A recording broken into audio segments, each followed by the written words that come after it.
Hey, what's up? This is the Political Brown Kid here. And again, like I said, I just did a review or look at the list that the men created about what type of women not to date. And like I told y'all, this war is just amping up. It's just getting worse and worse. And of course, I think this is particularly in, let me just say this. And I hate when people say, especially in the black community, or especially, people will be like, people don't know how to tie their shoes, especially in the black community. Man, just because you live in that community, you overemphasize things. If people don't know how to tie their shoes, trust me, other races are having problem tying shoes too.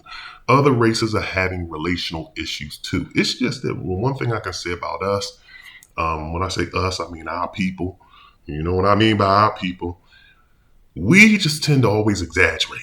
Man, I can't stand, man, people don't know how to vote, especially in the black community. Come on, really?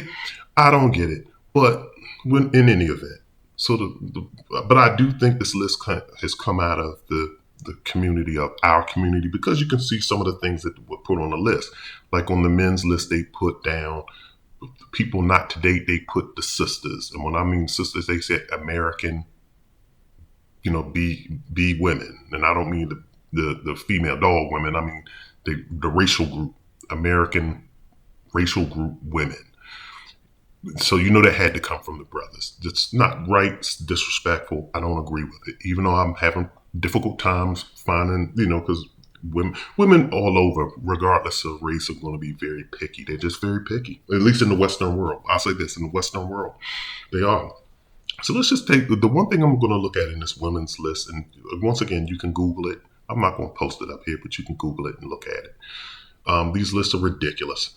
One of them, and I'm not going to read all of them, but some of these things you can lump all together. Like some of them, like on the women's list, they have men with toddlers, men that live with their mamas, men that live with their baby mamas, and then they have other things like, a lot of this stuff you can just lump together. It's like they created these separate things just to kind of make their list long, super long.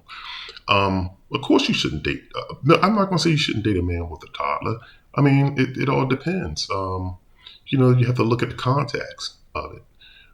I can't tell you what to do or what not to do, but that I don't know. You know, then they have to, like certain things, like like certain things I just didn't agree with, and certain things were just common sense. Like they put on the list like men with sagging pants. Like certain things you should just know that's not a trigger. Okay, fine. One of the things they put on the list was that they said men that don't own a suit. Um, I'm kind of torn about this one because I guess like I said, I'm in my early 40s. I'm not going to tell my age. I'm younger than 45. I'm approaching mid 40s though, so I'm in my early 40s.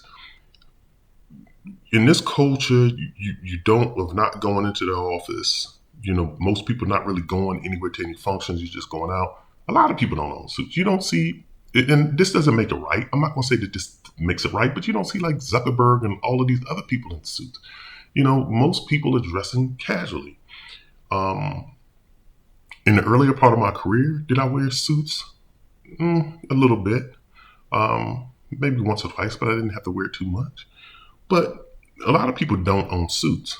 So I don't even know why you would put this one down on your list. Once again, it's all in context. If you're a woman that likes to go out to balls and galas and do those type of things, then yeah, then maybe you want a man. Maybe you do want a man that owns a suit. But also at the same time, I think what men and women need to understand is why do we feel the need to drag off our significant others into events that we think that we need to embed them in. Sometimes you have to, in this day and age, you have to learn to separate certain things and have individuality, but still be together with someone else. Like I don't understand why women, which I'm surprised didn't make this list, was men that don't have a passport. Because women love to talk about they need a man with a passport. If you don't have a passport, I'm not talking to you. I don't think that made their list. Um, but why do you that a prerequisite for love? Like, why is a suit a prerequisite for love? Not unless you just have a particular type of job or particular type of lifestyle that requires you to be in places with suits and stuff. So that's all I'm going to say about that one. But I kind of don't agree with that. I really don't. Um, then they had Men that can't log into anything without help. I mean, to me, that was just kind of being nitpicky. It's just, I don't even know why you would post something like this down. Because that, and I'm not trying to bash. This is not getting defensive, but it's like a man could say the same thing, like, well, I don't want to date women that feel the need that they can't lift anything or take a TV back to the store without needing help. I think we're just trying to go tit for tat, and it's not really a good look. It's not a good look at all. Um, so that one I just kind of don't understand. Um, whatever. But, it's just, and then this other one, they had one on the list that men that gotta tell their mama everything. This one I did want to talk about. The reason why I want to talk about this one is because what I've run into where it's females that want to run and tell family members everything. If you're dealing with a man that wants to run and tell his mother everything, I would say yeah, that is a problem. Um, and if you're dealing with a female, but I've noticed females do the same thing. They run and tell family members. The one thing that I would say you should never do in a relationship is put family members into your business, into your problems. Of course, if you have a girlfriend that you may want to talk to that's outside of your family circles that won't bring it back to your family members, I guess you can do that because that's treating it like a sounding board. I wouldn't tell them all my stuff, but because people need people to talk to, but definitely keep your business away from family. I will definitely say that. So I definitely agree with that.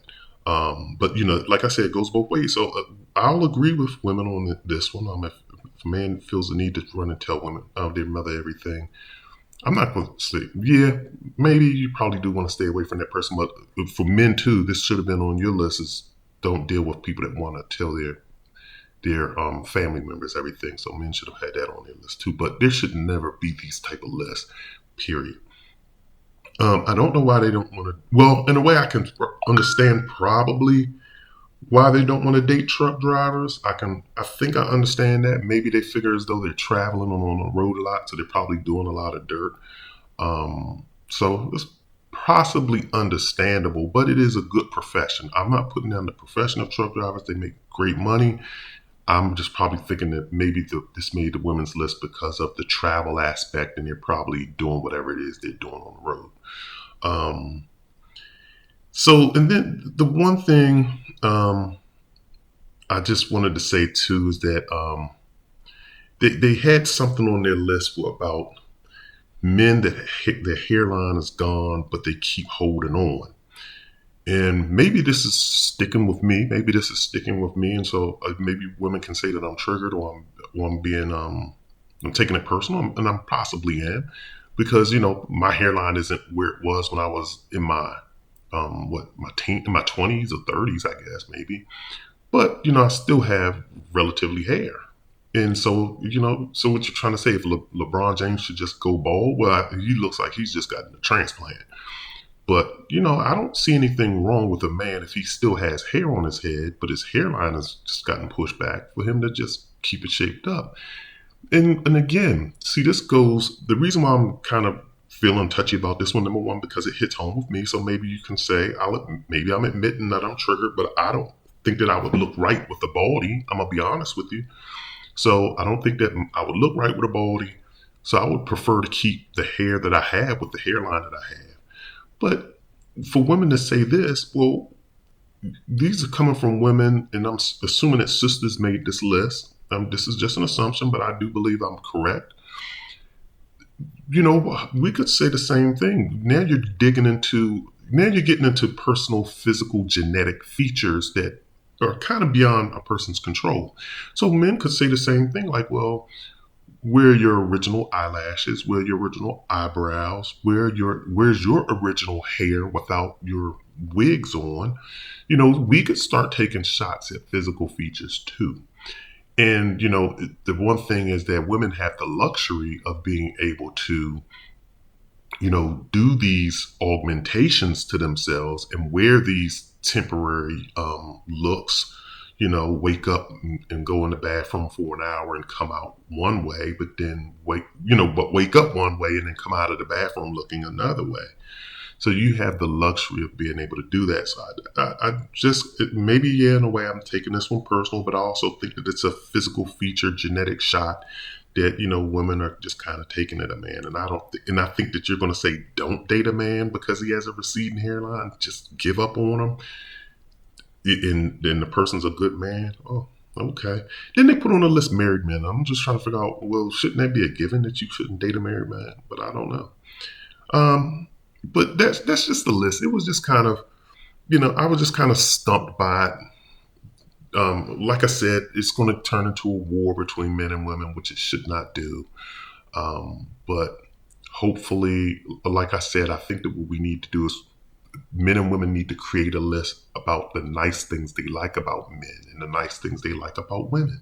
And then the men need to make a list about the things that we need to improve upon as men. And the women should make a list of the things that we need to improve upon as women. Really, it should be a list of things we should compromise on. Let's look at the list of each other and the expectations of each other. Let's come together. Why don't we do things like that? Why are we just stuck in a trap where we just feel the need that we need to just be on one side of the line? It's almost like Democrats and Republicans. It's just getting very hostile. But this is the political brown kid. I definitely want y'all to drop me some comments. Tell me what you thought about the ladies' list. Whether you agree or disagree.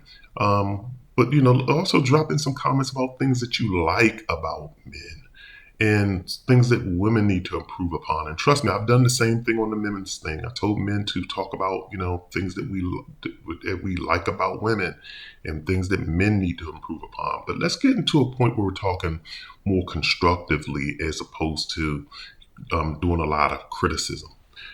So this is the Political Brown Kid. Definitely like and subscribe, but take care.